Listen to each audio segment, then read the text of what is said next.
This channel does not promote any violent, harmful, or illegal activities. All content provided by this channel is meant for an educational purpose only.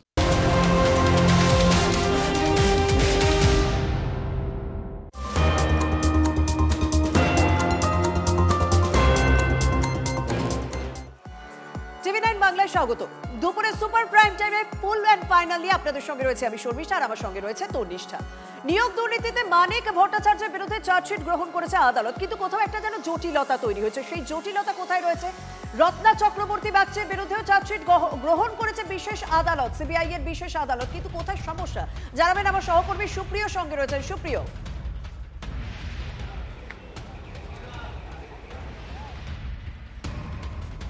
আপনাদেরকে আরো একবার জানিয়ে রাখি যে এই মুহূর্তে নিয়োগে দুর্নীতি মানিক ভট্টাচার্যের বিরুদ্ধে চার্জশিট গ্রহণ করেছে আদালত। মানিক ভট্টাচার্য এবং রত্না চক্রবর্তী বাগচির বিরুদ্ধে চার্জশিট গ্রহণও করেছে বিশেষ সিবিআই আদালত। চার্জ গ্রহণ করলেও থমকে বিচার প্রক্রিয়া কেন জানাবেন আমার সহকর্মী সুপ্রিয় সঙ্গে রয়েছে। সুপ্রিয়,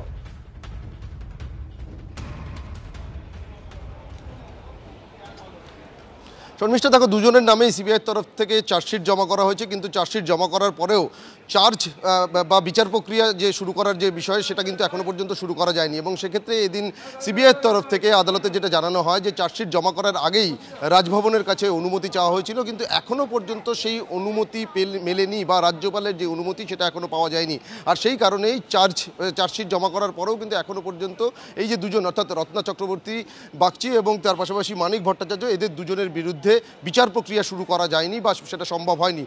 এবং সিবিআইয়ের তরফ থেকে আজ যখন আদালতে এই বিষয়টা জানানো হয় তারপরে কিন্তু বিচারক যেটা জানায় যে তাদের অপেক্ষা করা ছাড়া আর কোনো উপায় নেই, তারাও অপেক্ষা করতে চান।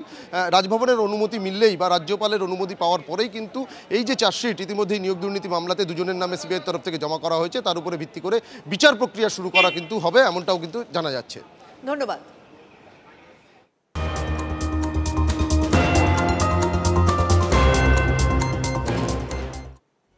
এদিকে এসআইআর জবে থেকে শুরু হয়েছে রাজ্যে বিভিন্ন ধরনের ছবি দেখা যাচ্ছে, জানেন তো? মুদিখানা দোকানের সামনে টেবিল পেতে বসে ফর্ম বিলি বিএলওর, সঙ্গে বসে তৃণমূল কর্মী। স্থানীয়রা অভিযোগ জানাতে গেলে পাল্টা হুমকি বিএলওর। হরিশ্চন্দ্রপুর 1 ব্লকের বড়ুই গ্রাম পঞ্চায়েতের 5 লাখ 34 নম্বর বুথের ঘটনার ভিডিও প্রকাশ্যে। সরকারের নির্দেশ মেনে বাড়ি বাড়ি না গিয়ে এক জায়গায় বসে ফর্ম বিলি কেন? গ্রামবাসীরা প্রশ্ন করলে বিএলওর সঙ্গে শুরু বচসা। বাড়িতে বসে থাকো, তোমার যদি ফর্ম না পৌঁছায় তোমার বাড়িতে, তুমি তাহলে তখন আমাকে কমপ্লেন করবা। আমি আমার কথা বলছি না, তো বিডিওকে করবা, এসডিওকে করবা, ডিএমকে করবা, মিনিস্টারকে করবা, যাকে পারবা করবা।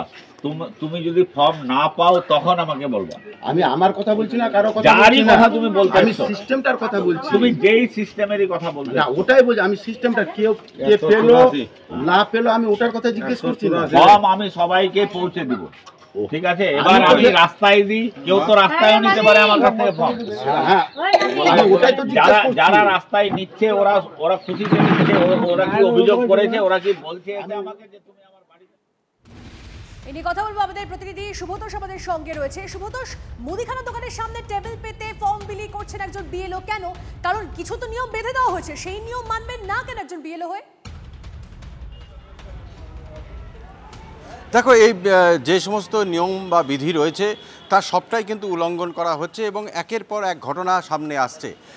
বিশেষ করে যেখানে বলছি সেটা হচ্ছে উত্তর মালদার হরিশ্চন্দ্রপুর এলাকা, হরিশ্চন্দ্রপুর 1 এবং 2 নম্বর ব্লকে, এছাড়াও চাঁচল, রতুয়া ইত্যাদি বিভিন্ন জায়গাতে কিন্তু এই একই রকম চিত্র বারে বারে দেখা যাচ্ছে। কখনো দেখা যাচ্ছে তৃণমূলের নেতা, জেলা পরিষদের সহকারী সভাধিপতির সঙ্গে ঘুরছেন বিএলওরা, কখনো বা দেখা যাচ্ছে তৃণমূলের প্রধানের বাড়িতে বসে ফর্ম বিলি করছেন এবং সঙ্গে কোনো বিএলএ নেই।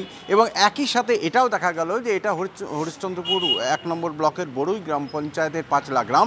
এই গ্রামে মুদির দোকানের সামনে রাস্তার মধ্যে বিএলএ সমস্ত ফর্ম নিয়ে বসেছেন, পাশে এক তৃণমূল কর্মী রয়েছেন, কোনো বিএলএ নেই এবং সেখান থেকে তিনি ফর্ম দিচ্ছেন এবং মানুষ গ্রামবাসীদেরকে বাধ্য করছেন যে তার কাছ থেকে ওখান থেকে এসে নিয়ে যেতে হবে। যারা প্রশ্ন করছেন তাদেরকে হুমকি দিচ্ছেন, ভাবখানা এমন তাকে কেউ তার বিরুদ্ধে কিছু করতে উঠতে পারবে না। এবং সরাসরি যেটা তিনি হুমকি দিচ্ছেন, কেউ কোনো ক্ষুব্ধ গ্রামবাসী যখন তাকে প্রশ্ন করছে যে তারা বাড়িতে কেন পৌঁছে দিচ্ছেন না, কেন এখানে এসে নিতে হবে, তিনি পাল্টা কি চলছে সেখানে অবশ্যই গোটা বিষয়টার দিকে নজর থাকবে। আপাতত ধন্যবাদ। বিএলওদের কাজ হচ্ছে বাড়ি বাড়িতে গিয়ে এসআইআর এর ফর্ম বিলি করবে, কিন্তু আমরা কি দেখলাম, তিনি এই 36 নম্বর বুথে একটি মুদিখানার দোকানের সামনে টেবিল চেয়ার লাগিয়ে এসআইআর ফর্ম বিলি করছেন। এটা সরাসরিভাবে ইলেকশন কমিশনের যে গাইডলাইন, সেই গাইডলাইনের অবমাননা।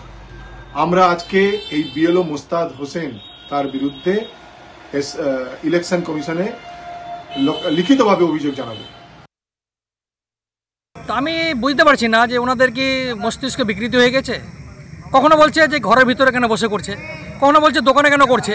আরে বিএলও সাহেব একটা বুথের যে এরিয়া থাকে সেখানে 1000-1200 ভোটার থাকে, উনি তো বাড়ি বাড়ি যেতে হবে, এটা তো ইনস্ট্রাকশন আছে ওনাদের। আর বিজেপির না কোনো কর্মী না কোনো লোক, খালি বসে ওই 4 জন আছে একটা বিধানসভাতে বসে ভাষণবাজি করার জন্য, ভুলবার যত পারছে টিএমসি বদনাম।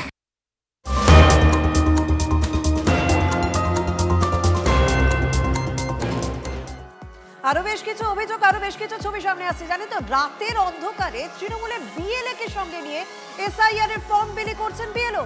আর খবর পেয়ে বিএলও কে ঘিরে ধরলেন বিজেপি কর্মীরা। রাজগঞ্জে তুমুল উত্তেজনা। অভিযোগ কুকুরজান গ্রাম পঞ্চায়েতের পিপিলিপাড়া 18/168 নম্বর বুথে বিএলও বাড়ি বাড়ি না গিয়ে বাসিন্দাদের বুথের কাছাকাছি এক জায়গায় ডেকে ফর্ম বিলি করছে। বিজেপির স্থানীয় পঞ্চায়েত সদস্য এবং বিএলএর অভিযোগ তাদেরকে না জানিয়ে তৃণমূলের বিএলএ কে সঙ্গে নিয়ে ফর্ম বিলির কাজ করেন বিএলও। এর ফর্ম কবে দেওয়া হবে এটা আমি বললাম, তখন ও বললো যে দেওয়া শুরু হয়ে গেছে। বললো যে রাত্রেবেলা তো দেওয়ার এটা নিয়ম না, তো তুমি রাত্রেবেলা দিচ্ছ, এটা তো দেওয়াটা ঠিক না, দিনের বেলা দিতে পারো। বলে দিনের বেলা স্কুল আছে, তো স্কুল তো এখন ছুটি আছে। ও তো সব ফলস কথা বলে। কতজনকে তাও দিল এখানে ফর্মটা?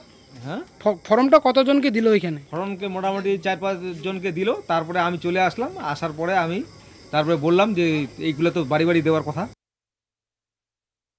এখন বাজে রাত্রি 8:30। এই অবস্থায় এসে বিএলআরও আমাদের বুথে সবাই লোককে আসে এখান থেকে হাতে হাতে ফর্ম দিচ্ছে। তো আমি এই কথাই বললাম যে এটা তো বিএলআর কাজ না, বিএলআর এইভাবে কাজ না। বিএলআর কাজ হলো প্রতি বাড়িতে যাবে, বাড়িতে গিয়ে ফর্মটা দিবে। কিন্তু আমি এই কথা বলাতে উনি তো আমার উপর রুগ্ধ হয়ে গেলেন। রাত্রি 12টা-1টা পর্যন্ত দিয়া রাত্রি 12টা-1টা পর্যন্ত কাকা বাড়িতে পাবো? সবাই কি তোতে না বসে নেই ফর্ম নিবাতে নাই? ওর বলতে রাত্রিবেলা বলছি রাত্রি 12টা-1টা পর্যন্ত কাই নেবে তোতে ফর্মের তানে? ওটা তো উপর থেকে যা যা করে দে। মহেশতলায় আক্রান্ত বিজেপির বুথ সভাপতি। 18 নম্বর ওয়ার্ডের তৃণমূল কাউন্সিলরের অনুগামীদের বিরুদ্ধে হামলার অভিযোগ। সূত্রে খবর, বিজেপির বিএলএ অসুস্থ থাকায় বিএলওর অনুমতি নিয়ে এনুমারেশন ফর্ম কিভাবে পূরণ হবে তা বাড়ি বাড়ি বোঝাচ্ছিলেন বুথ সভাপতি। অভিযোগ, বাড়ি ফেরার সময় তাকে বেধড়ক মারধর করা হয়। মহেশতলা থানায় অভিযোগ দায়ের আক্রান্ত বুথ সভাপতি। এসএসকেএম-এ ভর্তি আক্রান্ত বিজেপি নেত্রী। আর বলছে ওই হাত নিয়ে তুই পুলিশ এজেন্টে বসিস তো ওই হাত ভেঙে দেবো, বুঝতে বসা তোর জন্য আমরা হেরেছি। গতবারে লোকসভার ভোটে ওরা হেরে গেছে। আমি নিজে পুলিশ এজেন্টে বসেছিল, একটা লাস্ট 10 মিনিটে ওরা ভোট চুরি করেছে, একটা মরা ভোট। আমাকে সব গালাগালি দিচ্ছে। মেলাঘাটে আমাদের টিএমসির কাউন্সিলর সোমা বেরা বসেছে, তাই বলে ওকে বলবো কেন আমাকে এরকম করছে। এবার ওরা কি বলছে, মহিলাদের ফোন করেছে, সেই মহিলারা এসে রেল লাইনে আমাকে ফেলে মারলো, হাতে কামড়ে নিয়েছে। আর এই হাত এরকম ধরে বলে এই হাতে পুলিশ এজেন্টে লিখিস তো, বলে এই হাত ধরে পুরো ঘুরিয়ে দিল। নির্বাচন কমিশন এসআইআর করছে, তো সেই প্রক্রিয়ায় যারা অংশগ্রহণ করে আক্রান্ত হচ্ছেন তাদের দেখার দায়িত্ব নির্বাচন কমিশনের। নির্বাচন কমিশন একটি সাংবিধানিক সংস্থা। বিএলএদের আক্রমণের অর্থ সংবিধানকে আক্রমণ করা, এবং সংবিধান যদি বারবার আক্রান্ত হয়ে যায় তাহলে সংবিধানের যে ভাষা আছে, সংবিধান আশা করি সেই ভাষায় কথা বলবে। কোনো মারধর করার সমর্থন করি না। যার ধরনের ঘটনা যদি কেউ অতি উৎসাহে ঘটিয়ে থাকে তাহলে সেটা নিন্দনীয়। নিশ্চিতভাবে পার্টি মানে আমাদের দল এটাকে সমর্থন করে না, কিন্তু বিজেপি এইভাবে সমস্ত জায়গায় কনফিউশন তৈরি করলে সাধারণ মানুষের মধ্যেও বিক্ষোভ তৈরি হবে। যা নিয়ম, নির্বাচন কমিশন আর বিজেপি এক হয়ে গেলে হবে না। নির্বাচন কমিশনের নিয়ম মতো তারা কাজ করুন, এইটুকু বলবো, এবং নির্বাচন কমিশন নিশ্চয়ই পুরো ব্যাপারটা দেখবেন।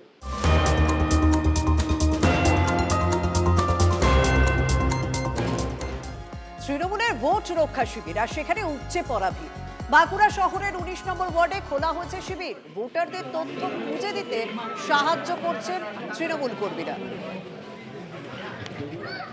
এসআইআর চালু হতেই বিজেপি যেমন একেবারে ময়দানে নেমেছে, তেমনই কিন্তু ময়দানে নামতে দেখা যাচ্ছে তৃণমূলকে। বাঁকুড়ার 19 নম্বর ওয়ার্ডে রীতিমতো শিবির করা হয়েছে। দেখা যাচ্ছে যে বাংলার ভোট রক্ষা শিবির করা হয়েছে 19 নম্বর ওয়ার্ড তৃণমূল কংগ্রেসের তরফ থেকে, এবং এখানে দেখা যাচ্ছে যে সকাল থেকে এই শিবিরে অসংখ্য মানুষ তারা লম্বা লাইনে দাঁড়িয়ে পড়েছেন। এই যে এলাকা 19 নম্বর ওয়ার্ড, সেই ওয়ার্ড এলাকা পুরোপুরি সংখ্যালঘু প্রভাবিত এলাকা, সংখ্যালঘুর সংখ্যা বেশি, এবং যেহেতু এলাকায় অনেকে এমন রয়েছেন যারা এই ফর্মের আদ্যপান্ত কিছুই বুঝে উঠতে পারছেন না, অনেকে বেশ কিছু তথ্য তাদের হাতে নেই। 2002-এর ভোটার লিস্টে তাদের নাম রয়েছে কিনা, বা সেই 2002-এর ভোটার লিস্টে তাদের আত্মীয় স্বজনের কোনো নাম রয়েছে কিনা, সেই বিষয়টাও অনেকে জানেন না। আর তা জানতেই কিন্তু এই শিবিরে সকাল থেকে লম্বা লাইনে দাঁড়িয়ে পড়েছেন অনেকে, এবং তৃণমূল কংগ্রেসের বেশ কয়েকজন রয়েছেন যারা কিন্তু রীতিমতো এই সাধারণ মানুষকে তারা সাহায্য করছেন বিভিন্নভাবে। দেখাই যাচ্ছে যে একেবারে 2002-এর যেমন ভোটার লিস্ট তাদের কাছে রয়েছে, সেখান থেকে তারা তথ্য সংগ্রহ করছেন এবং তথ্য সংগ্রহ করে ভোটারদের হাতে তুলে দিচ্ছেন। তেমনই কিন্তু 2025-এর ভোটার লিস্টে এই ভোটারদের ক্রমিক নম্বর কত, তাদের পার্ট নাম্বার কত, অংশ নম্বর কত, এই তথ্যগুলোও কিন্তু তারা সাধারণ মানুষের হাতে তুলে দিচ্ছেন। সব মিলিয়ে বলা যায় যে এই এসআইআর আবহে একদিকে যেমন বিজেপি তারা সাধারণ মানুষকে সাহায্য করতে রীতিমতো শিবির করেছে, তেমনই কিন্তু তৃণমূলের পক্ষ থেকেও একই ধরনের উদ্যোগ দেখা যাচ্ছে একেবারে পাড়ায় পাড়ায়। বাঁকুড়া থেকে ক্যামেরায় বোধন কর্মকারের সঙ্গে Hirak Mukherjee, TV9 Bangla. Form fill up হচ্ছে, দেখতে এসেছিলাম। কি দেখলেন? হ্যাঁ, কীভাবে ফিল আপ হচ্ছে। কেন নিজে ফিল আপ করতে পারছিলেন? নিজে ফিল আপ এখনও পাইনি, ফর্ম পেলে ফর্ম এখনও পাইনি, পেলে চেষ্টা করবো নিজে ফিল আপ করার। এই যে দেখতে আসছিলাম, কি দেখলেন? দেখলাম এই যে ফর্ম ফিল আপ করছে, সেইটা দেখতে এসেছি। আর তারপরে হচ্ছে এখন আমরা ফর্ম পাইনি, তো কি নিয়ে আসে কি দেখবো। আমরা মূর্খ মানুষ, আমরা কাকে দিয়ে যে ফর্মটা ফিল আপ করবো, কিছু গোলমাল যে হয়ে যায় তো সেটা তো একদম গোলমাল হবে। তো এই লেগে আমাদের একটু নার্ভাস। যখন বিএলওরা যখন বাড়িতে বাড়িতে ফর্ম দিচ্ছেন, সেই সময় অনেক ক্ষেত্রে অনেকেরই বুঝতে অসুবিধা হচ্ছে এবং জানতে অসুবিধা হচ্ছে। তো সেই মানুষগুলি আমাদের এই ক্যাম্পে আসছেন জানার জন্য যে কীভাবে ইনারা ফর্মগুলো ফিল আপ করবেন, কী করবেন। তবে এখানে তো দেখলাম তৃণমূলের পক্ষ থেকে সহায়তা কেন্দ্র খুলেছে, পিছিয়ে নেই বিজেপিও। তারাও সহায়তা কেন্দ্র খুলেছে বাঁকুড়াতে। হেল্প ডেস্কে খোদ বিজেপি বিধায়ক নীলাদ্রি শেখর দানা। এনুমারেশন ফর্ম পূরণ করতে গিয়ে সাধারণ মানুষের সমস্যা হচ্ছে। এলাকায় অনেকেই বেশি পড়াশোনা জানে না, তাই তাঁদের সহায়তা করা হচ্ছে, জানালেন বিজেপি বিধায়ক। আধিকারিকরা এসেছিলেন, তারা ফর্ম দিয়ে চলে গেছে, ঘরে রাত্রেবেলা দিয়ে গেছে, রাত্রে 7:30-টার সময়। আপনাকে বোঝায়নি? না না না না না না না না। তাহলে কি করে ফিল আপ করবেন? এই যে এসেছিলাম, এখানে ক্যাম্প বসেছে কানকাটা মোড়ে, আমাদের এমএলএ আছে, ওনাকে দিয়ে করালাম। বুথ লেভেল অফিসার তাদের গুরুত্বপূর্ণ দায়িত্ব প্রাথমিক স্টেজে এই এসআইআরে। তো সেই জায়গায় দাঁড়িয়ে আমরা ন্যূনতম টিচারদেরকে, প্রাইমারি টিচারদেরকেও এখানে নিয়োগ করি। তারা যেহেতু শিক্ষার একটা জায়গাতে রয়েছে, তারা এই জিনিসটা ভালো বুঝতে পারবেন, তো সেটা করেনি। মূলত আজকে অঙ্গনওয়াড়ি মায়েদেরকে, সেলফ হেল্প গ্রুপের মায়েদেরকে সেখানে নিয়োগ করা হয়েছে, আর সেই নিয়োগের পরিপ্রেক্ষিতে তারা নিজেরাও এটা জানে না। তারা প্রত্যেকে বাড়িতে বাড়িতে বলছে, আমাদেরকে ফোন করে বলছে যে আপনারা একটা সহায়তা কেন্দ্র করুন। তো দেখলাম তার ক্ষেত্রে অসুবিধা রয়েছে। মানুষ যদি সারেন্ডার করে সেখানে সহায়তা করতেই হবে। দলীয় নির্দেশ মেনে জায়গায় জায়গায় তৃণমূলের এসআইআর সহায়তা কেন্দ্র করা হয়েছে। এ তো বাঁকুড়ার ছবি দেখলাম, এবার কলকাতার ছবি দেখাবো, কারণ কলকাতাতেও তৃণমূলের হেল্প ডেস্ক খোলা হয়েছে। 109 নম্বর ওয়ার্ডের জন্য মুকুন্দপুরের সহায়তা কেন্দ্র। হেল্প ডেস্কে রয়েছেন খোদ যাদবপুরের তৃণমূল বিধায়ক দেবব্রত মজুমদার। এনুমারেশন ফর্ম কিভাবে ফিল আপ করতে হবে সাধারণ মানুষকে বুঝিয়ে দিচ্ছেন তৃণমূল কর্মীরা। সুবিধা হচ্ছে বলছেন ভোটাররা। রাজ্য তৃণমূল নেতৃত্ব তথা তৃণমূল সুপ্রিমো মমতা বন্দ্যোপাধ্যায় নির্দেশ দেন যে শহর এবং রাজ্যের বিভিন্ন অংশে তৃণমূল নেতৃত্বকে ক্যাম্প খুলতে হবে, যার নাম দেওয়া হয় এসআইআর সহায়তা ক্যাম্প। এই ক্যাম্পে যারা স্থানীয় যারা তৃণমূল কর্মী নেতৃত্ব আছেন, তারা সাধারণ মানুষের পাশে থেকে কাজ করবেন। তেমনই দেখা যাচ্ছে যাদবপুর বিধানসভার মুকুন্দপুরে 109 নম্বর ওয়ার্ডে এই ক্যাম্প খোলা হয়েছে। স্বয়ং দেবব্রত মজুমদার, যাদবপুরের বিধায়ক, তিনি রয়েছেন এই ক্যাম্পে। এখানে প্রচুর সাধারণ মানুষ দাঁড়িয়ে রয়েছেন। তারা কিন্তু মূলত একটা মনে করছেন যে এই ধরনের ক্যাম্প হওয়া উচিত। তবে এসআইআর প্রক্রিয়াকেও তারা স্বাগত জানাচ্ছেন। তারা জানাচ্ছেন এসআইআর প্রক্রিয়া হোক, যদি বহিরাগত বা অনুপ্রবেশকারীরা এই রাজ্যে থেকে থাকে তারা বাইরে যাক, বিতরণ হোক, অন্তত এই বিষয়টা কিন্তু তারা নির্দিষ্ট করে জানাচ্ছেন। অর্থাৎ নির্বাচন কমিশন সিদ্ধান্তকে স্বাগত জানাচ্ছেন, তবে এসআইআর ক্যাম্প যেভাবে হয়েছে সেটাকেও নিয়েও তারা যথেষ্ট উচ্ছ্বসিত, কারণ তারা সাহায্য পেয়ে যাচ্ছেন বাড়ির সামনেই। ক্যামেরায় কল্যাণ মণ্ডলের সঙ্গে সায়ন্ত ভট্টাচার্য, TV9 বাংলা, মুকুন্দপুর। সবাই তো আর শিক্ষিত নয়, বুঝতে পারে না, ভুলভাল ফর্ম ফিল আপ করে তার সেটা জমা দিলে পরে তার যখন লিস্টে নাম আসবে তখন টাইটেল ভুল হয়েছে, অ্যাড্রেস ভুল হয়েছে, এগুলো হতে পারে। আমি টিটাগড়ের ভোটার, এখানে এসে আমি সব কিছু পেয়ে গেলাম, সুন্দরভাবে সব কিছু এর অ্যারেঞ্জমেন্ট করে দিল, কোনো অসুবিধা হয় আর কিছু হয়নি। এখানে দেখতেছি আমার মেজদির একটা ফর্ম পাইনি এখনো, সেটা দেখতে এসছি, এটা খুঁজতে এসছি এখানে, যাতে এখানে পাওয়া যায়। বিধায়ক তো নিজে রয়েছেন, এটা কতটা সাহায্য করছে? পুরোপুরি ফুলফিল সাহায্য হচ্ছে, কোনো রকম অসুবিধা নেই। আমি তো সারা যাদবপুরে বিভিন্ন ক্যাম্প ঘুরছি, এখানেও আমাদের একটা সহায়তা শিবির চলছে। এসআইআর নিয়ে মানুষের মনে একটা প্রশ্ন আছে, তো অনেকে এসআইআরের ফর্ম তারা এখনও পায়নি, তো আসছে আস্তে আস্তে, তারাও জিজ্ঞেস করতে আসছে কবে যাবে, এসআইআরের ফর্ম ফিল আপ করবে কীভাবে, এই নিয়ে অনেকের মধ্যে দ্বিধা আছে। তো এই সবই আমরা আমাদের এই ক্যাম্প থেকে আমরা সাহায্য করছি।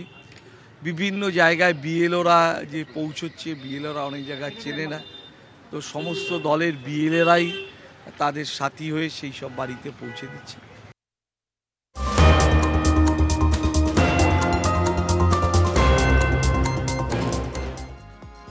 এসআইআর আবহে ফের তৃণমূল নেতার হুমকি। বিজেপি বিধায়ক তার বাড়ির সামনে সভা করে বিধায়ককে হুমকি বাঁকুড়ার ইন্ডাস ব্লকের তৃণমূলের ব্লক সভাপতি শেখ হামিদের।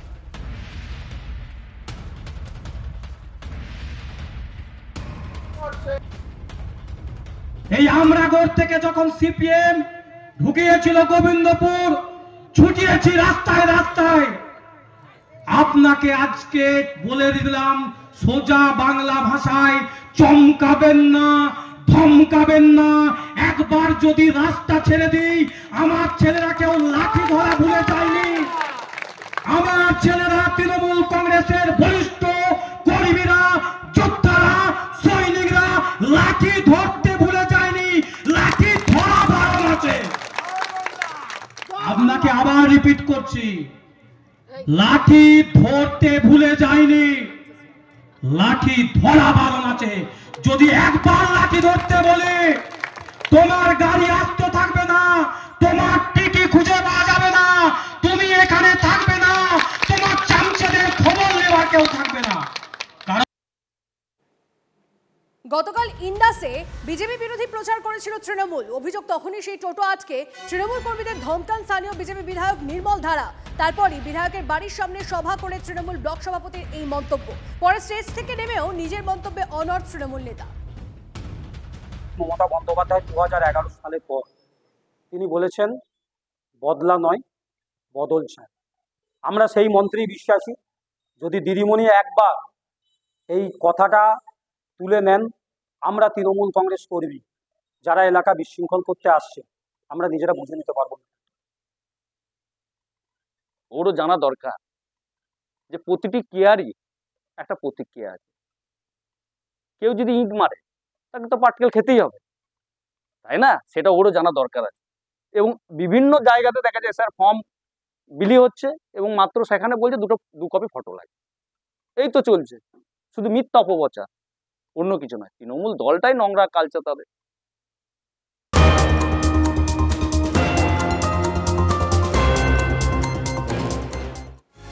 গতকাল আপনাদের দেখিয়েছিলাম মাথা ভাঙা BLA 2 কে মারধর করে জুতোর মালা পরিয়ে দেওয়া হয়েছিল। বিজেপির BLA 2 কে মারধর করা হয়েছিল এবং অভিযোগ উঠেছিল তৃণমূলের বিরুদ্ধে।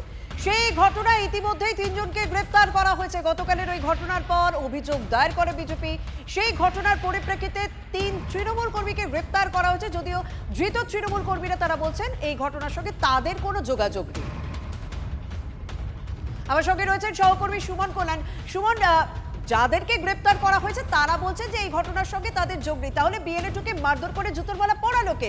বিএলও ছিল সেখানে, সেখানে এলাকার মানুষ ছিল, তাহলে সব অভিযোগ মিথ্যে? একেবারে দেখো, গতকালকের এই যে ঘটনা গোটা বাংলা জুড়ে এর কিন্তু তীব্র প্রতিবাদ হয়েছে।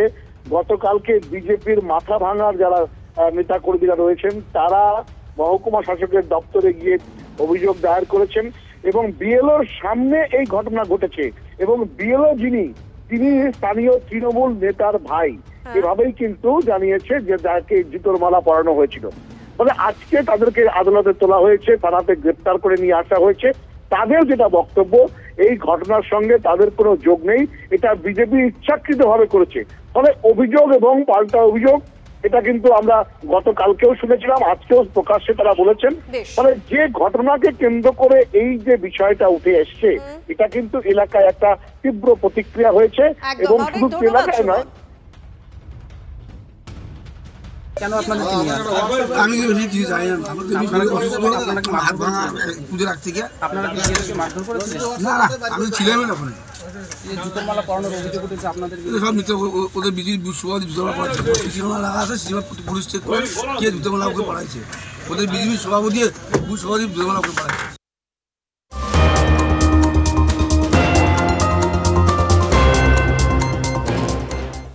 সার্ধশতবর্ষে বন্দে মাতরম। নয়াদিল্লির ইন্দিরা গান্ধী ইন্ডোর স্টেডিয়ামে মোদি। গোটা দেশে 1 বছর কর্মসূচি পালন করবে বিজেপি। দিল্লি থেকে অনুষ্ঠানের সূচনায় প্রধানমন্ত্রী। কোথাও বন্দে মাতরম গাওয়া হচ্ছে না শুধুমাত্র ভোট ব্যাংককে খুশি করার জন্য। বাঙালির গৌরবের কথা, আজকে যদি বাঙালির উদযাপন না করে, বাঙালির কন্ট্রিবিউশনকে যদি গোটা দেশের সামনে শোকেজ না করে, তো কে বাঙালিকে চিনবে, কে বাঙালিকে পাত্তা দেবে? বাঙালিকে চিনবে কি শুধুমাত্র 26,000 চাকরি চুরির জন্য? বঙ্কিমচন্দ্রের বন্দে মাতরম রচনার থেকে যদি অভিষেক বন্দ্যোপাধ্যায়ের জন্মদিন পালন যে সরকারের কাছে, যে রাজনৈতিক দলের কাছে গুরুত্বপূর্ণ হয়, তাদের হাতে অন্ততপক্ষে বাংলা এবং বাঙালি সুরক্ষিত নয়। যারা বন্দে মাতরম স্লোগানটার মর্ম বোঝেন না, যারা বন্দে মাতরম স্লোগানটা দিয়ে যারা প্রাণ বলিদান দিয়েছেন স্বাধীনতা, যাদের স্বাধীনতা আন্দোলনে কোনো ভূমিকা নেই, সেই নরেন্দ্র মোদী এবং তার বাহিনী যারা কথায় কথায় বাংলাকে অপমান করেন, যারা রবীন্দ্রনাথ ঠাকুরকে অপমান করেন, যারা জনগণমনকে অপমান করেন, তারা আজকে নাটক করছেন বন্দে মাতরম বলে। বন্দে মাতরম বলার কোনো নৈতিক অধিকারই বিজেপির লোকদের নেই। বাঙালি অস্মিতার শান দিতে গিয়ে ফের বিপাকে বিজেপি। এবার বঙ্কিমচন্দ্রের বন্দনা করতে গিয়ে রবীন্দ্রনাথকে অপমান। আমার সোনার বাংলার পর এবার জাতীয় সঙ্গীতকে নিশানা বিজেপি সাংসদের। আমার সোনার বাংলা গাওয়ার জন্য দেশদ্রোহের মামলার নির্দেশ দিয়েছেন অসমের মুখ্যমন্ত্রী হিমন্ত বিশ্ব শর্মা। এবার তাঁরই দলের সাংসদ বিশ্বেশ্বর হেগড়ে কাগেরি দাবি করলেন, ব্রিটিশদের স্বাগত জানাতে জনগণ মন লিখেছিলেন রবীন্দ্রনাথ। সুপরিকল্পিতভাবে বাঙালিকে অপমানের অভিযোগ তুলেছেন তৃণমূল। হেগড়ের বক্তব্য ব্যক্তিগত বলে দায় এড়ালেন সুকান্ত।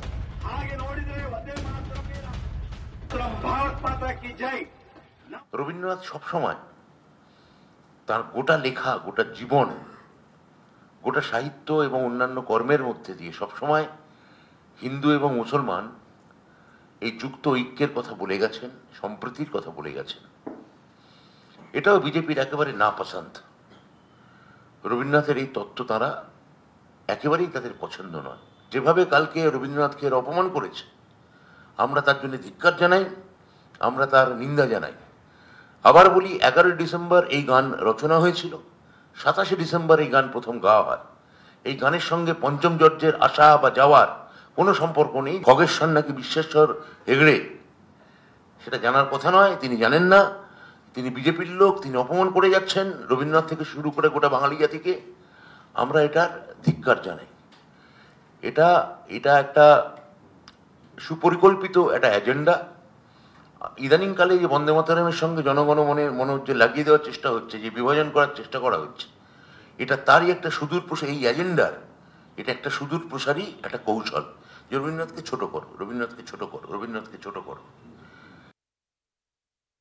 দেখুন, ওনা তার ব্যক্তিগত ব্যাপার, সেটা কি বলেছে, that is up to him, his own responsibility, আমাদের কোনো বিষয় নেই। এবার থেকে সরকারি ও সরকারি সাহায্যপ্রাপ্ত স্কুলে প্রার্থনা সঙ্গীতে রাজ্য সঙ্গীত গাইতে হবে। প্রত্যেকদিন সব স্কুলে গাইতে হবে রাজ্য সঙ্গীত বাংলার মাটি বাংলার জল। স্কুলে স্কুলে নতুন নির্দেশিকা জারি করেছে মধ্যশিক্ষা পর্ষদ। জাতীয় সঙ্গীতের পাশাপাশি রাজ্য সঙ্গীত বাধ্যতামূলক করা হয়েছে। রবীন্দ্রনাথ ঠাকুর রচিত এই গানটি 2023-এর রাজ্য সঙ্গীত হিসেবে নির্ধারণ করা হয়। বিধানসভায় এই সংক্রান্ত প্রস্তাবও পাশ করা হয়।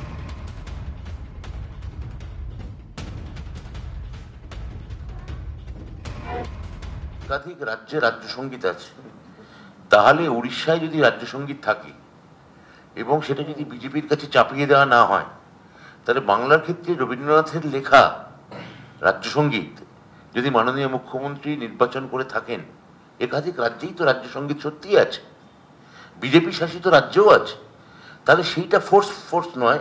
রবীন্দ্রনাথের নাম শুনলেই তাদের মনে হচ্ছে এটা ফোর্সফুলি চাপিয়ে দেওয়া হচ্ছে। রবীন্দ্রনাথকে নিয়ে এই আপত্তি কেন? আমি তো বলছি কেননা তিনি হিন্দু মুসলমানের ঐক্যের একজন অগ্রদূত ছিলেন বলে। এমনিতে রবীন্দ্রনাথের গান একটা গাইবে, দেশপ্রেমের গান, এই সিদ্ধান্তে কোনো আমি ত্রুটি নেই, কিন্তু কটা গান গাইবে, রোজ এই গান গাইবে কিনা, এই সব সিদ্ধান্ত স্কুলের ওপর ছেড়ে দিলেই ভালো হয়। প্রার্থনায় তারা জাতীয় সঙ্গীত গাইতেও পারে, নাও গাইতে পারে, প্রার্থনায় রবীন্দ্রসঙ্গীত গাইতে পারে। এই সিদ্ধান্তগুলো স্কুলের ওপর চাপিয়ে দিলেই ভালো হয়। জোর করে রোজ যান্ত্রিকভাবে গাইলে দেশপ্রেম জাগিয়ে উঠবে, এরকম ধারণার কোনো কারণ নেই।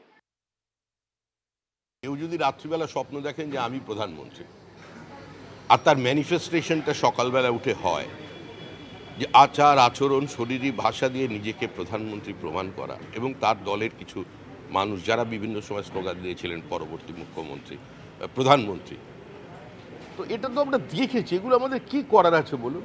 কোনো গান নিয়ে কোনো কবিতা নিয়ে আমাদের কোথাও কোনো আপত্তি নেই। BJP government in waiting, Trinamool চলে যাচ্ছে, তৃণমূল চলে যাবে, তৃণমূলের বিসর্জন অনিবার্য।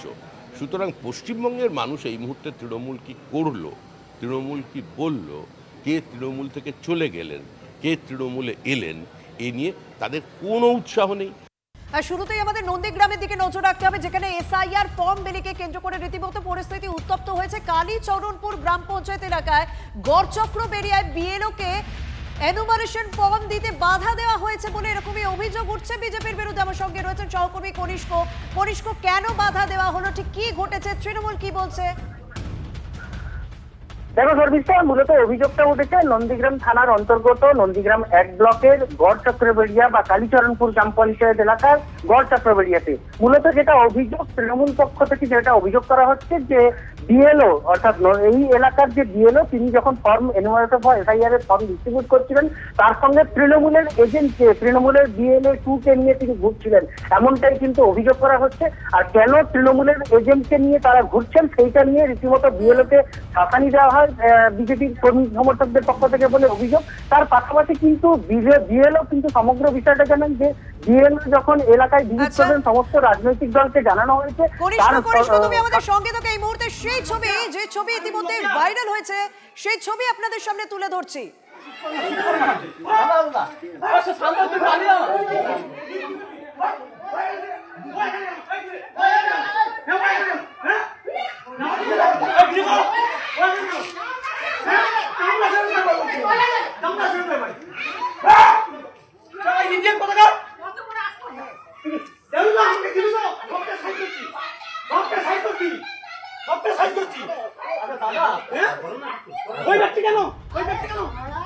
অভিযোগ উঠছে বিএলও অর্থাৎ তৃণমূলের বিএলএ কে সঙ্গে নিয়ে বিএলও এনুমারেশন ফর্ম বিলি করতে গিয়েছিলেন, সেই কারণে বিজেপির পক্ষ থেকে বাধা দেওয়া হয়। এই যে অভিযোগ উঠছে কনিষ্ক, বিএলও তার সাফাই কি দিচ্ছে? সত্যি কি সে শুধুমাত্র তৃণমূলের বিএলএ কে নিয়ে বেরিয়েছিলেন, অন্য কাউকে কি জানিয়েছিলেন তিনি? দেখো, বিএলওর পক্ষ থেকে বা প্রশাসনের পক্ষ থেকে যেমনটা জানা যাচ্ছে যে সমস্ত রাজনৈতিক দলকে আসতে বলা হয়েছিল এই এলাকায়, অর্থাৎ গড়চক্রবেড়িয়া এলাকায় যে ফর্ম ডিস্ট্রিবিউট হবে সেটা গতকাল জানানো হয়েছিল, এবং জানানোর পরেই কিন্তু এলাকায় যখন প্রবেশ করলেন সেখানে কিন্তু দেখা যায় তৃণমূলের বিএলএ 2 থাকলেও বাকি রাজনৈতিক দল অর্থাৎ সিপিএম এবং বিজেপির বিএলএরা ছিলেন না। মূলত এই অভিযোগ তুলেই কার্যত সরব হয়েছেন বিজেপি, এবং কেন তাদেরকে জানানো হয়নি না জানিয়ে কেন এলাকায় প্রবেশ করা হয়েছে। যদিও আইনি পথে যাওয়ার কথা বলেছে বিএলও। অনেক ধন্যবাদ কনিষ্ক। সরকারি বিএলও আব্দুল মান্নান খান এবং আমাদের তৃণমূল কংগ্রেসের BLA-2 আতাউর খান তারা কর্তব্যরত অবস্থায় SIR এর ফর্ম ডোর টু ডোর দিতে গিয়েছিলেন। এমন সময় দেখা গেল বিজেপি আশ্রিত দুষ্কৃতী বুদ্ধদেব মণ্ডল এবং বাহাউদ্দিন খান তারা BLO-কেও আটকায়, BLA-2দেরকেও আটকায়। সেখানে তাদেরকে হেনস্থা করে, অশ্লীল ভাষায় গালিগালাজ করে এবং বাড়ি থেকে দূর দূর করে তাড়িয়ে দেয়, যার ফলে আজকের আমাদের BLA-2 আতাউর খান নন্দীগ্রাম থানায় দ্বারস্থ হয়েছেন এবং FIR-ও করেছেন। গতকাল BLO-র সঙ্গে তৃণমূলের ক্যাডার বাহিনী বেরিয়েছিল। তো তারা বেরিয়েছে কেন না, তৃণমূলের ভোট ব্যাংক রক্ষা করতে, অর্থাৎ মৃত ভোটারগুলোকে বাঁচিয়ে তুলতে আর ভুয়ো ভোটারগুলোকে রক্ষা করতে। তো সাধারণ মানুষ, গ্রামের মানুষ চিনে গেছে, বুঝে গেছে, তাই তাড়িয়ে বিদায় করেছে গ্রাম থেকে।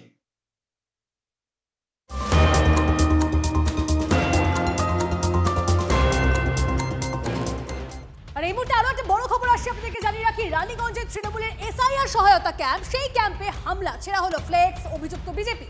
রানীগঞ্জ থানায় অভিযোগ দায়ের করা হয়েছে বলে খবর পাওয়া যাচ্ছে। চন্দ্রশেখর আমাদের প্রতিনিধি আমাদের সঙ্গে রয়েছে। চন্দ্রশেখর, তৃণমূলের SIR সহায়তা ক্যাম্প ছিল, সেখানে হামলা কেনই বা হলো, কি জানা যাচ্ছে? দেখো, রানীগঞ্জে একটি ক্যাম্প করা হয়েছিল, সেখানকার কাউন্সিলর এবং স্বাস্থ্য বিভাগের মেয়র পরিষদ দিবেন্দু ভগত তিনি সেই ক্যাম্পের উদ্বোধন করেছিলেন বৃহস্পতিবার সন্ধ্যাবেলায়। উদ্দেশ্য ছিল SIR একটি ক্যাম্প হবে এবং সেখানে মমতা ব্যানার্জি, অভিষেক বন্দ্যোপাধ্যায়ের ছবি ছিল, ফ্লেক্স ছিল এবং উদ্দেশ্য ছিল যারা ভোটার রয়েছেন বা যাদের মনে হচ্ছে কোথাও অসুবিধা আছে তারা সেখানে সহায়তা পেতে পারে। কিন্তু দেখা গেল সকালবেলায়, শুক্রবার সকালে অর্থাৎ আজ সকালে সেই ক্যাম্পের যে সাজানো হয়েছিল সেই ক্যাম্পকে ছিঁড়ে ফেলা হয়েছে, ভাঙচুর করা হয়েছে। কে বা কারা হলো সে নিয়ে একটা দ্বিধাদ্বন্দ্ব রয়েছে, কিন্তু তৃণমূলের অভিযোগ এর পিছনে বিজেপি থাকতে পারে। আবার বিজেপিরও দাবি যে এই ধরনের ক্যাম্প করার কোনো উদ্দেশ্যই নেই। যারা বিরোধিতা করছেন SIR এর নামে তারা আবার ক্যাম্প করছেন, এটা দ্বিচারিতা। কিন্তু তারা এই ক্যাম্প ভাঙেননি, হতে পারে নিজেরাই প্রচারে আলোয় আসার জন্য এই ঘটনা ঘটেছে। বিজেপি, বেশ অনেক ধন্যবাদ চন্দ্রশেখর। অবধি এখানে ছিলাম, তারপরে বাড়ি আমরা চলে যাই। তাহলে সকালে আমি যখন বেরোই তখন বেশ কিছু লোক আমাকে জানায়, অভিযোগ করে যে ওখানে ক্যাম্পের পোস্টারগুলোকে ছিঁড়ে দেওয়া।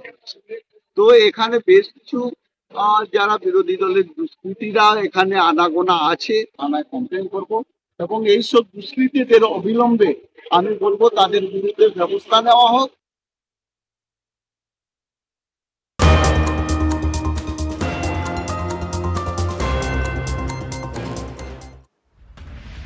এর পাশাপাশি না আরো একটা খবরের দিকে আমাদেরকে নজর রাখতে হবে যে বিভিন্ন জায়গা থেকে বাংলাদেশিদের গ্রেপ্তার করা হচ্ছে এই SIR আবহে। যেমন মুর্শিদাবাদ, সেখান থেকে 4 বাংলাদেশিকে গ্রেপ্তার করা হয়েছে, কিন্তু তারা কবে এসেছিল, কোথায় ছিল, কিভাবে ছিল এতদিন ধরে জানাবেন আমার সহকর্মী কৌশিক সঙ্গে রয়েছেন। কৌশিক, এই বাংলাদেশ থেকে একজন, দুজন নয় 4 জন থেকে গেল, এখন SIR না হলে তো কেউ জানতেই পারতো না। তাহলে দেখো, একদমই তাই। এই বাংলাদেশি 4 জন কিন্তু শুধুমাত্র এসে তারা বসবাস করছিল এমনটা নয়, ব্যাংক জালিয়াতির মতো কাজ করছিল এবং সেই ব্যাংক জালিয়াতি করতে গিয়ে প্রায় 121টি ATM কার্ড উদ্ধার হয়েছে বিভিন্ন রাষ্ট্রায়ত্ত ব্যাংকের। এছাড়াও 2 লক্ষ টাকা উদ্ধার হয়েছে এবং এই 4 জন তারা বসে বসে যে বড়োয়া থানা এলাকায় তারা ছিল 3 জনের বাড়িতে, এই 4 জন বসে মোট 7 জন গ্রেপ্তার হয়েছে, 3 জন ভারতীয় রয়েছে। এই 7 জন মিলে কিন্তু বিভিন্ন স্ক্যামের সঙ্গে যুক্ত ছিল এবং সেই সব থেকে আরও চিন্তার বিষয় হয়ে দাঁড়িয়েছে কি শুধুমাত্র এমনটা নয়, তারা একটা ব্যাংক জালিয়াতির চক্র খুলে বসেছিল, এর সঙ্গে আরো বড় সড় মাথা আছে বলে মনে করা হচ্ছে। শুধু এবং জঙ্গি সংগঠনের সাথে যোগ থাকতে পারে। গ্রেফতার করা হয়েছে তাদের সঙ্গে একাধিক প্রতারণার ঘটনা যেমন জড়িয়ে রয়েছে, এমন কি যা খবর পাওয়া যাচ্ছে অপরাধ প্রবণ ছিল এই 4 জন এবং এদের আরো কেউ মাথা রয়েছে বলে এরকমই একটা আশঙ্কা করা হচ্ছে। এর পাশাপাশি আমরা যদি একটু মেটেলির দিকে নজর রাখি, প্রত্যেকটা ঘটনা দেখবেন যে ভীষণ সীমান্ত সংলগ্ন জায়গাগুলোতে হচ্ছে, যেমন মুর্শিদাবাদ, এবার মেটেলি, সেখানেও 4 জন বাংলাদেশিকে আটক করা হয়েছে। সেখান সম্পর্কে কি খবর পাওয়া যাচ্ছে রনি? এই 4 জন কি কোথা থেকে এসেছিল, কিভাবে এসেছিল?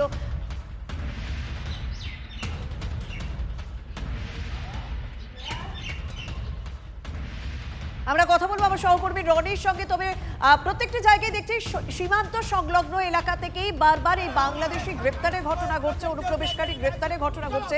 এসআইআর আবহে বেশ কিছু জায়গা ছবি আপনাদেরকে দেখিয়েছি যেখানে অনুপ্রবেশকারীরা ছিলেন কিন্তু রাতারাতি তারা পালিয়ে গেছেন এবং বেশ কিছু জায়গা থেকে গ্রেপ্তারের ঘটনাও ঘটছে। কিছুক্ষণ আগে মুর্শিদাবাদে আপনাদেরকে দেখালাম 4 জনকে গ্রেপ্তার করা হয়েছে যাদের সঙ্গে একাধিক অপরাধের ঘটনা জড়িয়ে রয়েছে। কিন্তু এই মেটেলির 4 জন বাংলাদেশি সম্পর্কে কি জানা যাচ্ছে আমার সহকর্মী রনি জানাবেন। রনি, দেখো শর্মিষ্ঠা, যেমন জানা গিয়েছে এরা 2024 সালে যখন বাংলাদেশে অশান্তি তৈরি হয়, উত্তেজনা তৈরি হয়, তখন সেখান থেকে পালিয়ে তারা আশ্রয় নিয়েছিল মেটেলি এই এলাকায়। যেখানে আশ্রয় নেওয়ার পর সেখান থেকে খবর পায় পুলিশ গতকালকে এবং তারপরে কিন্তু মেটলি থানার পুলিশ গিয়ে 4 জন, 2 শিশু সহ 4 জনকে আটক করে নিয়ে আসে এবং সেই বাড়ির মালিক যেই বাড়িতে আশ্রয় নিয়েছিল তাকেও কিন্তু নিয়ে আসে মেটলি থানায়। এরপরেই কিন্তু রীতিমতো রাজনৈতিক তরজা শুরু হয়ে যায়। বিজেপির তরফে দাবি করা হয় যে তাদেরকে আটক করতে পারে না পুলিশ। এই দাবিতেই কিন্তু রাতের বেলায় মেটলি থানায় যান বিজেপি নেতৃত্বরা। তবে রাতের বেলা তাদেরকে ছাড়া হয়নি। আজকে সকালবেলা বিজেপি নেতৃত্বরা ঘটনাস্থলে যান এবং রীতিমতো বিক্ষোভ দেখান। এরপরেই কিন্তু তাদেরকে ছেড়ে দেওয়া হয় পুলিশের তরফে। পুলিশের তরফে যেমনটা জানানো হয়েছে যে তাদেরকে উপস্থিত ছেড়ে দেওয়া হয়েছে এবং তাদের সমস্ত নথি খতিয়ে দেখা শুরু করা হয়েছে যে তারা আসলে বৈধভাবে এসেছিল নাকি তারা কাঁটাতারের তলা দিয়ে এসেছিল, এই সমস্ত খোঁজখবর করতে শুরু করেছে। যদিও বিজেপির দাবি যে 2024 সালে কেন্দ্রীয় সরকার যে আইন করেছিল সিসিএ নিয়ে, সেই আইন অনুযায়ী তাদেরকে এখান থেকে পুশব্যাক করা যাবে না বা তাদের এখানে থাকার অধিকার রয়েছে, এই দাবি করা হয়েছে। স্বাভাবিকভাবে এই ঘটনা নিয়ে রীতিমতো রাজনৈতিক তরজা শুরু হয়েছে এই মুহূর্তে। শর্মিষ্ঠা, ধন্যবাদ। 31 दिसंबर तक जो भी हिंदू, बौद्ध, सिख, ईसाई, जैन, पारसी जो भी अल्पसंख्या है बांग्लादेश, पाकिस्तान और अफगानिस्तान में, इनको जो भी धर्मीय कारण से या किसी कारण से अत्याचार होकर हमारे भारत देश में आया है उनको शरण दिया जाए। उनका चाहे कागजात हो चाहे न हो, पासपोर्ट हो चाहे न हो, किसी का पिन मारने से, किसी को उस्कानी देने से या किसी को राजनीतिक रंग देने से ये कदम न उठाए जो हमारे इन परिवार को तकलीफ हो और हमारे जो शरणार्थी भाई हैं जो हमारे कानून बना है उसका उल्लंघन हो। মাননীয় মুখ্যমন্ত্রী বলেছেন যে কোনো বৈধ ভোটার এসআইআর না কাটা যাক। সেক্ষেত্রে পুলিশের যদি কোনো সন্দেহ হয় সে তাকে ইনকোয়ারিতে আনতে পারে, পুলিশ তা রিপোর্ট করতে পারে। কিন্তু সেটাকে রাজনৈতিক রং লাগানোর জন্য বিজেপি উদ্দেশ্যমূলকভাবে মেটলি থানায় যে ক্ষোভ বিক্ষোভ করলেন তাদের উদ্দেশ্যটা কি?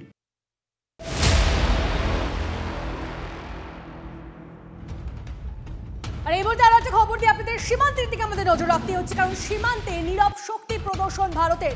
চিকেন স্নেক, সেই চিকেন স্নেক অঞ্চলে এবার 3টি নতুন সামরিক ঘাঁটি, উত্তর দিনাজপুরের চোপড়া, অসমের ধুবড়ি এবং বিহারের কিষানগঞ্জ, এই 3 জায়গায় নতুন ব্যাটালিয়ন অফিস তথা সামরিক ঘাঁটি স্থাপন ভারতের। সামরিক ভাষায় এই ঘাঁটিগুলোকে বলা হয় গ্যারিসন। কথা বলবো এই নিয়ে আমাদের প্রতিনিধি সায়ন্ত আমাদের সঙ্গে রয়েছে। সায়ন্ত, এই যে গ্যারিসন বা যে ঘাঁটিগুলোর কথা বলা হচ্ছে সেগুলোকে ঠিক কতটা শক্তিশালী করা হচ্ছে, কিভাবে সাজানো হচ্ছে সেনাদের তরফ থেকে? দেখো, মূলত এই সামরিক ঘাঁটিগুলো তৈরি করা হয়েছে কাউন্টার অ্যাটাকের জন্য অথবা কোনো যুদ্ধকালীন পরিস্থিতিতে যাতে ভারতীয় সেনারা অত্যন্ত মসৃণভাবে বাংলাদেশ সীমান্ত এবং চীন সীমান্তে পৌঁছে যেতে পারে। অসমের ধুবড়ি, বিহারের কিষানগঞ্জ এবং উত্তর দিনাজপুর অর্থাৎ পশ্চিমবঙ্গের উত্তর দিনাজপুরের চোপড়া, এই 3টি স্ট্র্যাটেজিক্যালি ইম্পর্টেন্ট জায়গায় এই 3টি সামরিক ঘাঁটি তৈরি করা হয়েছে যেগুলোকে বলা হচ্ছে গ্যারিসন। গ্যারিসন মূলত ভারতীয় সেনার অত্যন্ত গুরুত্বপূর্ণ যে ইনফ্যান্ট্রি ডিভিশনে যে সেনারা রয়েছে তারা এই 3টে ইউনিটে ঘাঁটিতে থাকবে। তারা প্যারাট্রুপারও হতে পারে, তারা স্পেশাল ফোর্স হতে পারে এবং সবচেয়ে বড় কথা হচ্ছে বাংলাদেশ সীমান্তে কিন্তু 3টে এই সামরিক ঘাঁটি সেখান থেকে খুব একটা বেশি দূর নয়। অর্থাৎ বাংলাদেশে যেভাবে আইএসআই নিজেদের কার্যকলাপ বৃদ্ধি করছে, নিজেদের পরিসর বৃদ্ধি করার চেষ্টা করছে, সেই জায়গার থেকেই কিন্তু ভারতীয় সেনা নিজেদের ঘাঁটিগুলোকে আরও পরিধি বিস্তার করলো এবং 3টে অতিরিক্ত নতুন ঘাঁটি তৈরি করলো। বিএসএফ রয়েছে কিন্তু ভারতীয় সেনার কোথাও যেন নিজেদের প্রয়োজনীয়তা বোধ করলো যে এই ধরনের ঘাঁটি না তৈরি করলে চিকেন স্নেক করিডোর অর্থাৎ যেটাকে বলা হয় ভারতের অভ্যন্তরীণ নিরাপত্তার অত্যন্ত গুরুত্বপূর্ণ এবং স্ট্র্যাটেজিক্যালি ইম্পর্টেন্ট জায়গা, সেই চিকেন নেক করিডোরের ওপরে কিন্তু নজর রাখা যাবে না। অর্থাৎ এই 3টে জায়গা থেকে যাতে যে কোনো পরিস্থিতিতে ভারতীয় সেনাকে পৌঁছে দেওয়া যায় এবং সেখান থেকে স্পেশাল ফোর্সের মাধ্যমে নজরদারি চালানো যায় তার জন্যই এই ঘাঁটি তৈরি করা। যে ঘাঁটিগুলোতে 800 থেকে 900 জন করে সেনা জওয়ান থাকবে, অত্যাধুনিক অস্ত্র থাকবে যে জওয়ানদের হাতে, এমনকি জামার সিস্টেম থেকে রেডিও ফ্রিকোয়েন্সি সিস্টেম যাবতীয় যে যুদ্ধাস্ত্র রয়েছে সেই ইকুইপমেন্ট থাকবে এই ঘাঁটিগুলিতে। অর্থাৎ ভারতীয় সেনা কিন্তু অত্যন্ত বিচক্ষণতার সঙ্গে এই ধরনের সিদ্ধান্ত নিতে, যাতে কোনো রকমভাবে কোনো সমস্যার সম্মুখীন না হতে হয় সেটাকে সুরক্ষা প্রদান করার জন্য সব রকমভাবে প্রস্তুতি থাকছে। তুমি তো সঙ্গে থেকে সায়ন্ত। আর উত্তর দিনাজপুরের চোপড়া, যেখানে অন্যতম এই একটা ঘাঁটি থাকছে, সেখান থেকে আমাদের প্রতিনিধি রূপক আমাদের সঙ্গে রয়েছে। রূপকের থেকে জানতে চাইবো যে এই ঘাঁটি সম্পর্কে, এই ঘাঁটিকে কিভাবে সাজিয়ে তোলা হচ্ছে, কিভাবে প্রস্তুত রাখা হচ্ছে, সে বিষয়টি কি ইনফরমেশন পাচ্ছ রূপক? দেখো, বাংলাদেশে যখন অস্থির পরিস্থিতি তৈরি হয়েছিল ঠিক সেই সময় কিন্তু 7 সিস্টার দখল নেওয়ার যে হুমকি দিয়েছিল বাংলাদেশের একাংশরা, ঠিক সেই সময় থেকে কিন্তু এই চিকেন নেক্স অত্যন্ত গুরুত্বপূর্ণ হয়ে ওঠে। আর পাশাপাশি চীন, নেপাল, বাংলাদেশ সমস্তটার কিন্তু একটা কাছাকাছি জায়গা কিন্তু এই চিকেন স্নেক, অর্থাৎ উত্তর দিনাজপুরের চোপড়ার অংশ থেকেই কিন্তু এই চিকেন নেক্সের সূচনা। এবং এই জায়গায় কিন্তু 2024 সালেই কিন্তু এই সেনাবাহিনীর ঘাঁটি তৈরি হয়েছে, এটা কিন্তু বলাই যায়। কারণ যা পরিস্থিতি, যা যুদ্ধকালীন পরিস্থিতি ভেতরে ভেতরে বাংলাদেশের অভ্যন্তরে হয়ে চলেছে, বারবার করে হুমকি এবং চিকেন নেক্স উড়িয়ে দেওয়া, দখল নেওয়া বা 7 সিস্টারের দখল নেওয়া, এই সমস্ত ক্ষেত্রে কিন্তু এই এলাকায় চোপড়াতে ঠিক থানার পাশে সেখানে কিন্তু এই ঘাঁটি তৈরি হয়েছে এবং এক কোম্পানি সেনাবাহিনী কিন্তু সেখানে রয়েছে। এবং ভেতরে ভেতরে কিন্তু একটু আগে যে সায়ন্ত বলছিল সেই সমস্ত বিষয়গুলোর উপরে কিন্তু তারা নজর রাখছেন, চোপড়া এলাকায় তারা নজর রাখছেন এবং সম্পূর্ণভাবে। আমাদের সঙ্গে রয়েছেন এই মুহূর্তে কর্নেল দীপ্তাংশু চৌধুরী। কর্নেল চৌধুরী, আপনার কাছে জানতে চাইবো যে এই জায়গাগুলোতে কিন্তু আমরা দেখেছিলাম বাংলাদেশে যখন অশান্ত পরিস্থিতি তৈরি হয়েছিল, এই জায়গাগুলোতেও একটা অশান্তি তৈরি হয়েছিল এবং সেখানকার মানুষ তারা বলছিলেন যে তারা আতঙ্কে রয়েছেন। কিন্তু এই যে চোপড়া, ধুবড়ি এবং কিষানগঞ্জ, এই যে গ্যারিসন তৈরি হয়, সেখানকার মানুষ যথেষ্ট স্বস্তিতে থাকবে। কিন্তু এটা তো বিপক্ষকেও একটা বার্তা দেওয়া যে আমরা কিন্তু তৈরি রয়েছে, যে দখল করে নেব, যে হুমকি হুঁশিয়ারি মাঝে মাঝে চলে সেটা বলাতেই থেকে যাবে, কাজে তারা করতে পারবে না। একদম সঠিক। এটা যেটা বলছেন শিলিগুড়ি করিডোরের থেকে আরো ইম্পর্টেন্ট, যদি ম্যাপ আপনারা দেখেন, যেটা নিয়ে কদিন আগে পাকিস্তানের যে সিনিয়র মোস্ট অফিসার জেনারেল এবং তার সঙ্গে আরো আইএসআই অনেক ঘাঁটি অফিসার ওখানে ঘোরাঘুরি করছে, তাদের খুব ইন্টারেস্ট হয়েছে এই শিলিগুড়ি করিডোর 60 কিলোমিটার বা 150 বা 160 কিলোমিটার এই জায়গাটার ওপর। কারণ জানে আমাদের এটা সবচেয়ে সেন্সিটিভ জায়গা। তার থেকে ইম্পর্টেন্ট হচ্ছে আপনি যদি 3টে জায়গা দেখেন, এই 3টে যে নিউ মিলিটারি স্টেশন অথবা গ্যারিসন যেখানে তৈরি হচ্ছে, এটা লালমনিরহাট অথবা রংপুরকে ঘিরে দিয়েছে। আপনি দেখবেন পশ্চিম এবং তার পূর্ব, লালমনিরহাটের পশ্চিম পূর্বে 2টো মিলিটারি স্টেশন আর উত্তর একটা স্টেশন। তো লালমনিরহাট একমাত্র, পুরো রংপুর এই ওদের যে জেলাটা ওটা ঘিরে নেওয়া হয়েছে, এটা এক। দ্বিতীয়ত যেটা সায়ন্তন বললো, এটা ক্লোজ মনিটরিং, মিলিটারি ক্যাপাবিলিটি আরো আপগ্রেড করা, কমিউনিকেশন ইন্টেলিজেন্স গ্যাদার করা, র্যাপিড রেসপন্স, যদি কিছু হয় যে স্পেশাল ফোর্সেস থাকবে তারা ইমিডিয়েটলি অ্যাকশন নিতে পারবে। চারিদিকে কিন্তু এই শিলিগুড়ি করিডোর যেমন ওরা ভয় দেখাচ্ছে, এইটা না হোক যেটা ওরা ভাবছে যে 22 কিলোমিটার সবচেয়ে কম জায়গা শিলিগুড়ি করিডোর, ওইটাকে এক্সটেন্ড করে না 70-80 কিলোমিটার হয়ে যায়। তাই বাংলাদেশের বেশি চিন্তা করা দরকার এবং যাদের কাঁধ বাংলাদেশ নিয়েছে তারা কিন্তু আমরা সবসময় জানি কাঁধ ছেড়ে পেছনে ঘুরে পিঠ দেখিয়ে পালিয়ে যায়। একদম একদম, অনেক ধন্যবাদ। অর্থাৎ কোনো কিছুকেই একদম খোলা ছোট দেওয়া হচ্ছে না, ভারতের পক্ষ থেকে নিরাপত্তা ব্যবস্থাটা যথেষ্ট জোরদার করা হচ্ছে। অনেক ধন্যবাদ আপনাকে। দুধের ব্যবসা করে দুধসাদা বাড়ি, জয়ন্ত সিং এর বাড়ি মনে আছে তো? সেই বাড়ি ভাঙার জন্য বারবার নির্দেশ দেওয়া হচ্ছে, কিন্তু সেই বাড়ি ভাঙা হচ্ছে না। আবারও আদালত নির্দেশ দিল যে 4 সপ্তাহের মধ্যে ভাঙতে হবে আরিয়াদহ ট্রাস্ট জয়ন্ত সিং এর অট্টালিকা। কিন্তু জটিলতা কোথায় জানাবেন আমার সহকর্মী অনন্ত এই মুহূর্তে সঙ্গে রয়েছে। অনন্ত, এই নিয়ে মনে হয় একবার নয় দুবার নয় বারবার নির্দেশ দিল, কিন্তু জটিলতাটা কোথায় হচ্ছে? একদমই, তুমি যে কথাটা বললে একদমই ঠিক, যে বারবারই হাইকোর্টের আগেও 4 সপ্তাহ, আবার মধ্যখানে স্থগিতাদেশ, আবার 4 সপ্তাহ নির্দেশ দিল। আবার এদিকে আবার পৌর প্রধান গোপাল সাহা তিনি গান গাইছেন যে রাস্তা সরু কি করে ভাঙবে, হাইকোর্টের কাছে তিনি আবার আবেদন জানাবেন।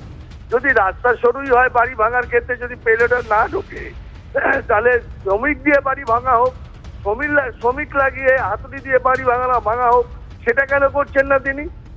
বিজেপির পক্ষ থেকেও পাল্টা অভিযোগ করেছেন চণ্ডীচরণ রায় যে তিনি ইচ্ছাই নেই তার বাড়ি ভাঙার, কারণ তিনি ভয় পাচ্ছেন, সেই জন্যই এই অজুহাত তিনি দিচ্ছেন। অনেক ধন্যবাদ। পুরসভার চেয়ারম্যান, কামারহাটি পুরসভার চেয়ারম্যান গোপাল সাহা, তিনি কি বলছেন এই প্রেক্ষিতে শোনা যায়। বিগত দিনও কোর্ট যেসব নির্দেশ দিয়েছিলেন সবটাই আমরা পালন করেছি।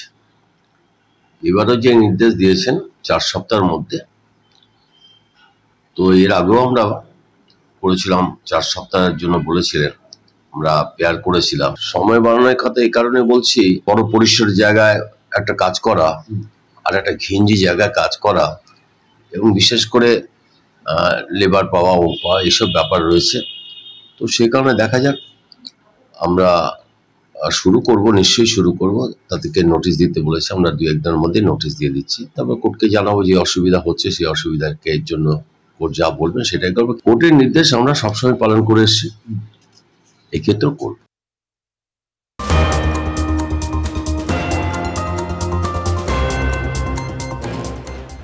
এসএসকেএমে ভর্তি আত্মীয় ভিজিটিং আওয়ার্সের পরেও কলকাতা পুরসভার কর্মী পরিচয় দিয়ে জোর করে ভিতরে ঢোকার চেষ্টা, স্বাস্থ্যকর্মীদের সঙ্গে দুর্ব্যবহারের অভিযোগ, ভবানীপুর থানার হাতে গ্রেপ্তার এক ব্যক্তি, পরে জামিনে মুক্তি।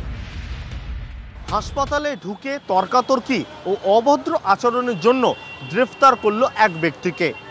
ভবানীপুর থানায় খবর যায় যে এসএসকেএমের এই যে ব্লক রয়েছে, মেন ব্লক, সেই মেন ব্লকে এক ব্যক্তি তিনি ঢুকে পড়েছেন, আর সেখানে যারা কর্মীরা রয়েছে তাদের সঙ্গে অভদ্র আচরণ করছে এবং তর্কাতর্কি করছে।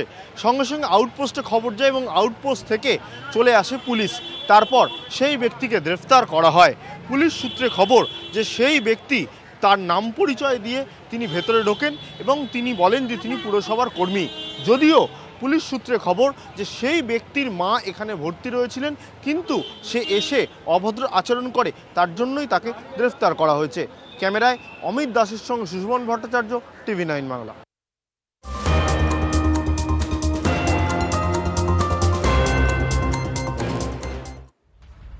এর আগের বছরে আমরা দেখেছিলাম অভিষেক বন্দ্যোপাধ্যায়ের পক্ষ থেকে সেবাশ্রয় কর্মসূচি নেওয়া হয়েছিল ডায়মন্ড হারবারে। আবার জন্মদিনে ফের সেবাশ্রয় কর্মসূচির ঘোষণা অভিষেক বন্দ্যোপাধ্যায়। 1 ডিসেম্বর থেকে শুরু হবে সেবাশ্রয় 2, চলবে 30শে জানুয়ারি পর্যন্ত। আমার সঙ্গে রয়েছেন আমার সহকর্মী সৌরভ গুহ।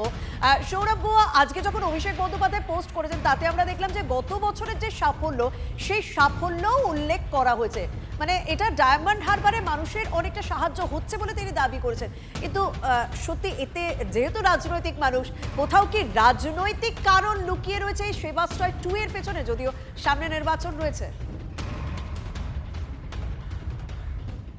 একেবারেই তাই। 2024-এর লোকসভা নির্বাচনের আগে আমরা দেখেছিলাম যে বিনামূল্যে স্বাস্থ্য শিবির, এই সেবাশ্রয় প্রকল্প শুরু করেছিলেন অভিষেক বন্দ্যোপাধ্যায়। তা নিয়ে রাজনৈতিক মহলে ব্যাপক চর্চা হয়েছিল এবং যখন 26-এর নির্বাচন দোরগোড়ায়, তখন আবারও নিজের কেন্দ্রে, লোকসভা কেন্দ্রে অন্তর্গত 7টি বিধানসভা জুড়ে সেবাশ্রয় 2 এই কর্মসূচির ঘোষণা করলেন অভিষেক বন্দ্যোপাধ্যায়, যা 1 মাস ধরে চলবে। আসলে সাদা চোখে যেটা অবশ্যই বলার, গতকাল রাত 12টার পর থেকে অভিষেক বন্দ্যোপাধ্যায়ের জন্মদিন পালনকে কেন্দ্র করে যে অভূতপূর্ব চিত্রগুলো ধরা পড়ছে, তা বাংলার রাজনীতিতে বোধহয় এর আগে কোনো রাজনৈতিক দলের নেতাকে নিয়ে এইভাবে কোনো এই উন্মাদনার ছবি আদৌ ধরা পড়েছে কিনা তা নিয়ে আলোচনা করা যেতেই পারে। এটা হয়তো অভিষেক বন্দ্যোপাধ্যায়ের তরফে একটা রিটার্ন গিফট।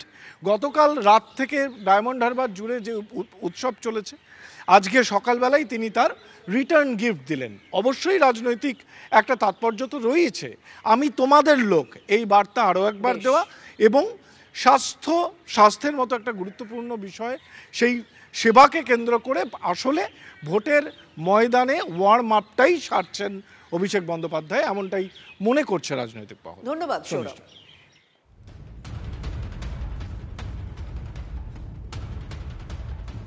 অভিষেক বন্দ্যোপাধ্যায়ের জন্মদিন উপলক্ষে কঙ্কালীতলায় পুজো দিলেন কাজল শেখ। মা কঙ্কালীর কাছে 38টি ডালি সাজিয়ে পুজো দিলেন কাজল শেখ। কাটা হলো 38টি। যে ছবি আপনারা দেখছেন, কঙ্কালীতলায় পুজো দিলেন কাজল শেখ। মা কঙ্কালীর কাছে 38টি ডালি সাজিয়ে পুজো দিলেন কাজল শেখ। কাটা হলো 38টি।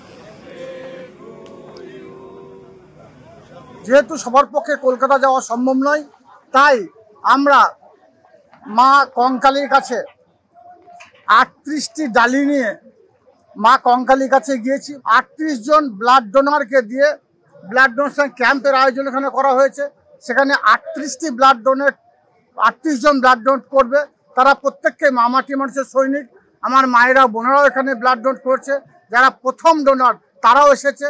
তারপরে আমরা 38টা কেক কেটে আমরা এখানে সকলে মিলিতভাবে আজকের দিনটা উদযাপন করছি।